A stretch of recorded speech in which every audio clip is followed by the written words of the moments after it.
Kalau lu nyenggol, siapapun yang nyenggol calon istri gue, urusannya sama gue akan pasang badan.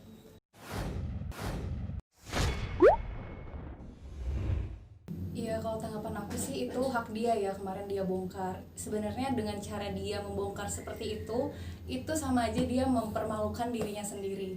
Karena kan case-nya dia mau dong diajak settingan, dia mau. Ya dengan kayak gitu ya mempermalukan dirinya sendiri sih. Dan sekarang udah punya yang project settingan yang baru lagi, ya aku doain semoga awet, semoga kontraknya selesai, semoga tidak ada kebohongan di antara satu sama lain, semoga tidak ada penipuan atau kerugian uang ya, seperti contohnya aku sempat merasakan kerugian dari dia, tapi ya udahlah nggak apa-apa ya.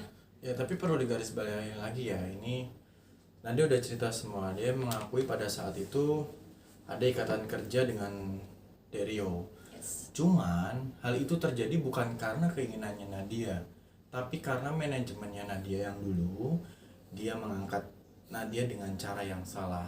Nah, terjadilah proyek itu dengan kesepakatannya antara Rio dengan manajemennya dia yang dulu, mantan manajernya. Lalu setelah berjalannya itu berita naik dan lain-lain, yang pertama, keluarga merasa itu efeknya buruk dan meminta untuk jangan lakukan itu. Dan ternyata Nadia yang emang newcomer di bidang entertain pada saat itu, ini cara yang salah, dia menyadari.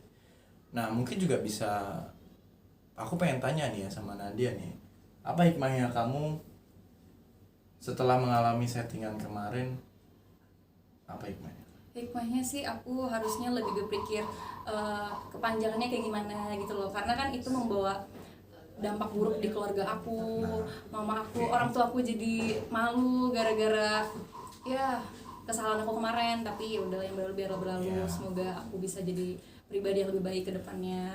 Nah akhirnya Nadia pun bilang kan kalau ini berimbas buruk kepada dia dan keluarganya, efek itu.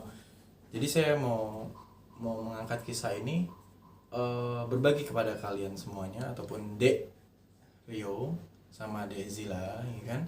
Kalau memang kalian naturally pacaran, jangan bohong sama hati. Kalau memang kalian berawal karena settingan dan berawal karena untuk menaikkan popularitas, tapi menyangkut pautkan untuk relationship, nanti jatuhnya sakit. Yes.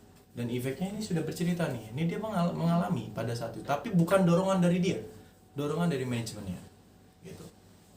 Itu aja sih pesan aku. Tapi pada saat itu juga Rio memang baper ya, cinta Ya. lokasi gitu kan. Dia sempat menyatakan cintanya, tapi aku nggak mungkin lah, umurku 24, dia 20 tahun ya, pasti hubungannya nggak mungkin ya, yang nggak sinkron ya. Apalagi keluargaku ya pasti nggak setuju lah. Jadi gitu Nanti sih. efeknya tuh sampai di saat lu bener-bener menjalani hubungan dengan hati, nanti lu akan dibilang ini settingan lagi, itu sakit loh. Nah dia mengalami itu kan, Iya. pada saat sama gue mau menjalani hati tapi dibilang hubungan gue settingan, itu buat gue mengganggu banget ya. Akan dicap keperpanjangannya ya. Ya. Lutfi, Yes. sebagai pasangan Nadia merasa cewekku diserang nih. Nah, terus akhirnya lu juga ngebahas bongkar lagi seperti apa? Nah, Jadi gini, pada saat waktu itu diserang, mukanya Nadia ditutupin, muka gua enggak. Oke, sekali gue biarin. 2 kali, kok semua catatannya dibuka. Oke. Sampai gue bilang, kalau lu nyenggol, siapapun yang nyenggol calon istri gua, urusannya sama gua akan pasang badan. Dan bener, pada saat gue pasang badan, pada saat itu di acara live dia diem tuh. Malah takut sih dari ekspresinya, panik bla bla bla bla gitu. Terus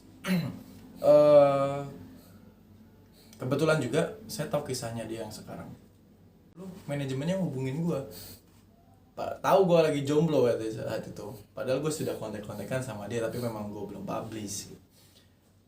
Ditawarin settingan ini, mamanya siap kok untuk membiayai project ini berapapun aja, sebut aja Mas Lutfi.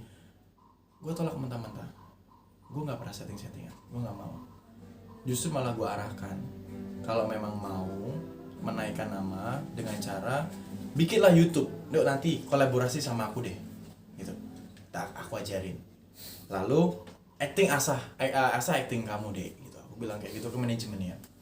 Karena nih anak emang sudah di entertain mas pasangannya itu, actingnya bagus. Aku pernah satu FTV sama dia.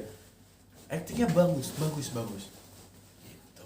Berarti saat itu benar-benar ditawarin oleh pihak manajemennya Zela itu Iya. untuk settingan dengan Lutfi. Gue udah bilang gue nggak pernah settingan, jangan kayak gitu. Kalau emang mau naikin nama, bikin YouTube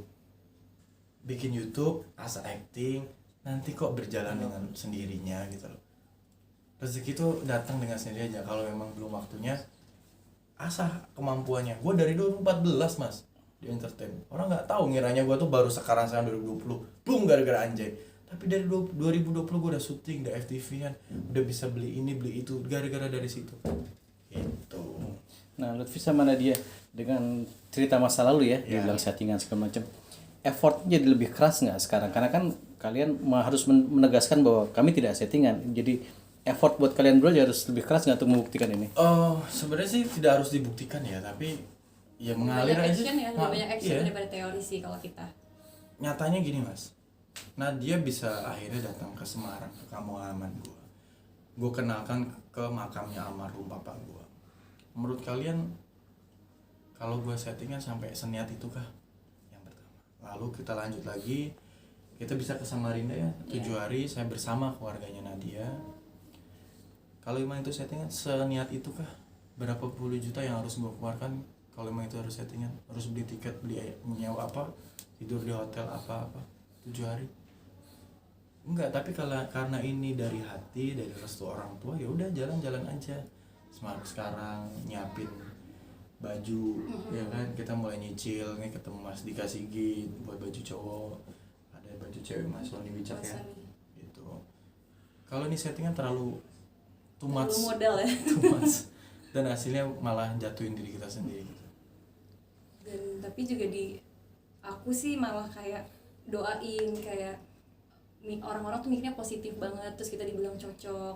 Kalau di aku sih nggak ada yang kayak ngehujat, sejauh ini nggak ada sih, malah kayak doain yang baik. Ya doain beberapa yang positif. segelintir orang dan seadik orang itu tadi bilang kalau gua settingan is okay, no problem, thank you for attentionnya ya. Itu berarti kan dia melihat kabar gua, walaupun dibalik ngomong dia kayak gitu dia mungkin cemburu kali. Bisa jadi sih. Oke, jadi kita kemarin ke Samarinda ngapain aja sih, ketemu orang tua gimana, respon seperti apa? Samarinda berkesan sih, ketemu orang tuanya, bahkan kita dikasih resep makanan khas sana ya, namanya pisang gapit gitu. Terus di hari ke-7 gue dikasih gelang nih, gue belum lepas kalau kamar mandi doang, gelang dari Kalimantan nih, gelang Dayak Dari keluarga ya. dari keluarganya dia kasih, ini buat kamu. Turunan keluarga kayak kasih aja nih gitu. Iya. Ya sudah, berarti Berarti udah intinya diterima. berarti saya diterima, bukan gimana kan gelangnya, bukan, tapi dia di accept di sana. Oke. Ini berarti kalau emang udah serius, jauh apa sih seriusan kalian berdua nih? Ya ini Temen jenjang.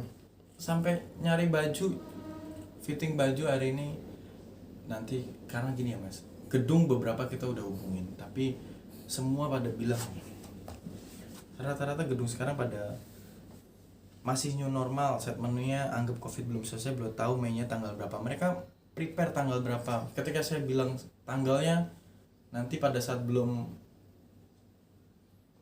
beres covidnya repot lagi. Jadi semua pada minta tanggalnya dan bulannya, tapi diwanti-wanti sih, ini kita masih nunggu keputusan pemerintah karena maksimalnya 200 spek doang gitu. Soalnya kita maunya yang banyak mengundang orang ya, Iya. karena nikah Nggak cuma harus sekali. mewah kok kita ya, harus Iya. mewah, yang penting orang banyak, doanya banyak. Berarti itu ya, sebenarnya tidak sabar nanti hari bahagia itu ya. Cuman karena ada satu dan lain hal jadi harus pertimbangannya lebih matang ya. Betul, intinya saya nggak kuat bayar 50 juta kalau harus bayar dendanya supaya bisa 1000 orang. Gue Saya nggak nggak ikutan, kuat. nggak ikutan. Nggak bisa aku, takut aku mas gitu mas. Gitu. Nah, Nadia sendiri berdampingan dengan Lutfi sudah siapkah? Karena kan beberapa bulan kemarin, wow, namanya luar biasa. Gimana rasanya berdampingan dengan Lutfi Anjay ini? Aku awalnya Udah sih kenyang dihujat? aku nggak ada yang Kebal atau masih nagih? sejauh ini nggak ada yang hujat sih syukurnya ya. Jadi awalnya juga aku deg-degan juga sih ngenalin dia ke orang tuaku. Aku kan nggak sembarang ya ngenalin ke orang tua, karena kan keluarga tuh sensitif ya. Pasti orang tua itu menilai itu dari awal kayak gimana. Tapi Mas Lutfi tuh kekeh pengen ketemu. Ya udahlah aku ketemuin. Ternyata orang tuaku jatuh cinta nih sama Mas Lutfi. Ngelihat orang tuaku jatuh cinta, ya pasti aku juga merasa disupport ya. Jadi aku merasa jatuh cinta juga sama Mas Lutfi karena disupport sama keluargaku, dan sampai orang tua aku nyuruh nikahnya dipercepat aja katanya gitu. Makanya aku shock juga sih, kok dia bisa ya mengambil hati orang tuaku. Kalau Mas Lutfi ini tuh dia pacarin orang tuanya dulu baru anaknya gitu sih yang aku suka. Soalnya yang dulu gue pacarin anaknya doang, wah. Terus gagal. Begitu ada masalah, boom, nggak tinggal kita dengan orang tuanya dulu restunya, mau anaknya kita berantem orang tuanya sudah restu. Berarti menariknya adalah merubah strategi ya. Iya dong. Iya. Dan gini, gue berterima kasih sama seluruh mantan gue yang membuat gue punya metode untuk hal yang lebih serius. Karena tanpa mereka semua ya gue akan menjadi laki-laki yang cuman cinta monyet gitu sih. Betul sekali.